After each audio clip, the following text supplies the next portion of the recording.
क्या बात है जोधा बेगम, आपको फिर से मितली हो रही है क्या?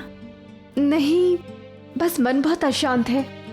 सलीमा बेगम, आप बुरा मत मानिएगा, हम आपका दोहा फिर कभी सुन लेंगे। हम समझ सकते हैं जोधा बेगम, आपके दिमाग में क्या चल रहा है। आपके अजीज और आपसे बड़े होने के नाते आपसे एक बात कहें? जी। बुरे वक्त की भी एक खासियत होती है कि वो भी जल्दी बीत जाता है। समय तो बीत जाता है सलीमा बेगम, परंतु कुछ घाव सदैव के लिए बन जाते हैं। आप तो जानती ही है ना कि शहंशाह ने हमारे साथ क्या किया। अम्मी जान के सामने क्या कुछ नहीं कहा उन्होंने हमें। उनकी दृष्टि में हमारा कोई मान नहीं है। ये नजरिए की बात ही तो है जोधा बेगम। आपकी नजरों में शहंशाह ने आपको रुसवा किया, वही हमारी नजरों में उन्होंने आपकी इज्जत की हिफाजत की। वो नहीं चाहते कि कोई भी आपके ऊपर उंगलियां उठाए, इसलिए उन्होंने मलिका आजम के सामने ये कबूल किया कि उन्होंने आपके साथ वक्त गुजारा है। वो नहीं चाहते कि आप उनकी नजरों में गिरे, इसलिए वो खुद उनकी नजरों में गिर गए। जो सवाल आपके मन में है वो सवाल उनके मन में भी है कि जब मियां बीवी में रिश्ता ही नहीं बना तो आप हमल से कैसे हो गई। और इससे भी बड़ी बात यह है कि मरियम मकानी, हमीदा बानो की नजरों में उन्होंने आपको पाक साफ करार दे दिया। अंत कैसा भी हो सलीमा बेगम, उससे प्रारंभ तो नहीं बदलता है ना। लक्ष्य जो भी हो, परंतु साधन भी ऐसा होना चाहिए जिससे किसी को ठेस न पहुंचे। हम आपका दर्द समझ सकते हैं जोधा बेगम। जरा आप ही सोचिए, आप शहंशाह की जगह होती तो आप क्या करती। हम ये नहीं कहते कि आपकी सोच गलत है, लेकिन शहंशाह को भी तो गलत करार नहीं दिया जा सकता ना। हो सकता है आप दोनों ही अपनी अपनी जगह पर सही हो, परंतु एक ही समय दो लोग सही कैसे हो सकते हैं सलीमा बेगम? हमने हिंदुस्तान में एक कहानी सुनी है जोधा बेगम, हो सकता है आपने भी सुनी हो। 5 दृष्टिहीन लोगों के सामने एक हाथी को लाया गया और 5 से पूछा गया कि हाथी कैसा दिखता है।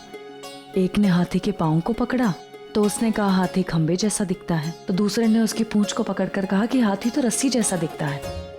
इस तरह 5 ने हाथी के 5 अलग अलग हिस्सों को छूकर हाथी को 5 अलग अलग तरहों से बताया गया कि हाथी ऐसा दिखता है, हाथी वैसा दिखता है। इस तरह 5 सही नहीं थे, लेकिन 5 को गलत करार भी तो नहीं दिया जा सकता जोधा बेगम। तो हो सकता है जोधा बेगम आप भी सही हो और शहंशाह भी सही हो। तो हमारी मानिए, आप फिक्र मत करिए, बस वक्त का इंतजार कीजिए और अपनी सोच को खुली रखिए। आप देखिए, आप दोनों के सवालों का जवाब जल्द ही मिल जाएगा। सलाम सलीमा बेगम, गुस्ताखी माफ। हकीम साहिबा ने आपको फौरन शिफा खाने में बुलाया है। अच्छा जोधा बेगम, हम चलते हैं, अपना ख्याल रखिए।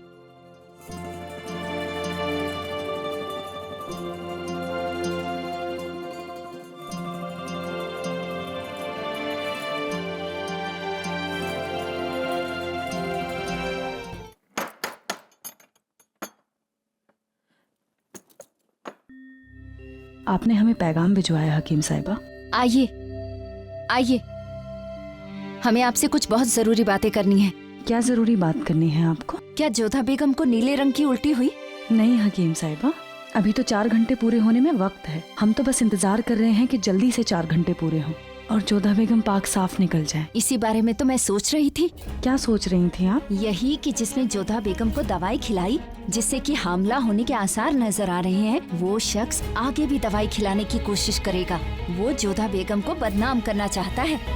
बेशक, और उसने ऐसा करने के लिए इस जड़ी बूटी की खासी खुराक अपने पास रख ली हो। मगर हर बार वो जोधा बेगम तक जड़ी बूटी पहुंचाएगा कैसे? मुश्किल नहीं है, इसे आसानी से घोल कर रखा जा सकता है। इसे जरा सा भी चख लें तो कुछ ही घंटों में जी मितलाना, उल्टी आना जैसे आसार नजर आने लगते हैं। या खुदा, अब हम समझे कि हमारा जी क्यों मितला रहा था। रुकिए मोती भाई, ये दूध आप जोधा बेगम के लिए लेके जा रही है ना? जी हाँ। इसे हमें दीजिए। हमने तो जोधा बेगम के लिए जारा दूध चखा था। इसका मतलब है जोधा बेगम के खाने पीने की हर चीज में वो दवा घोलकर पिलाई जा रही है। मगर ऐसा कौन कर सकता है?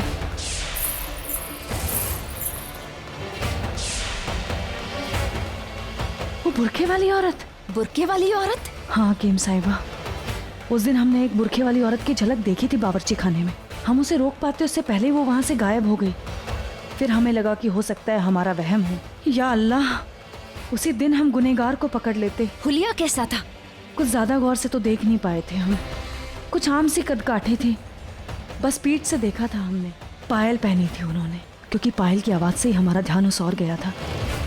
या खुदा, ये तो साजिश है। हमें फौरन जाना होगा हकीम साहिबा। कहाँ?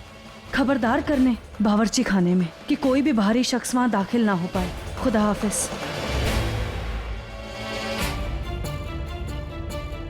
उस शख्स ने जरूर से आगरा के बाहरी इलाकों से ये दवाई मंगाई होगी, क्योंकि 3-4 दवाइयां मिलाने से ही ये दवा बनती है और उनमें से कुछ तो आगरा में पाई नहीं जाती।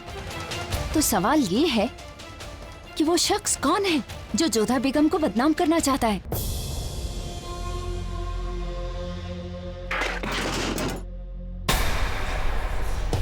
या अल्लाह, गजब हो गया। ये दवा तो बिखर गई।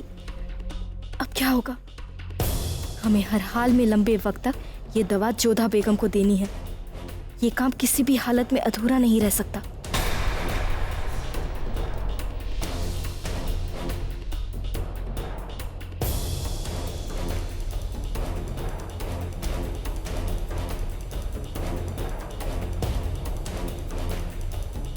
हाँ, एक शख्स है जो इस काम में हमारी मदद कर सकता है, हकीमा साहिबा। अलग अलग बहानों से उनसे चारों चीजें ले लेंगे हम और उन्हें मिलाकर फिर से ये दवा बना लेंगे।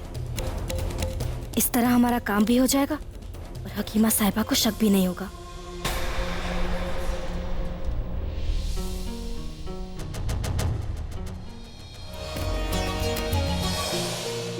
रख लिया।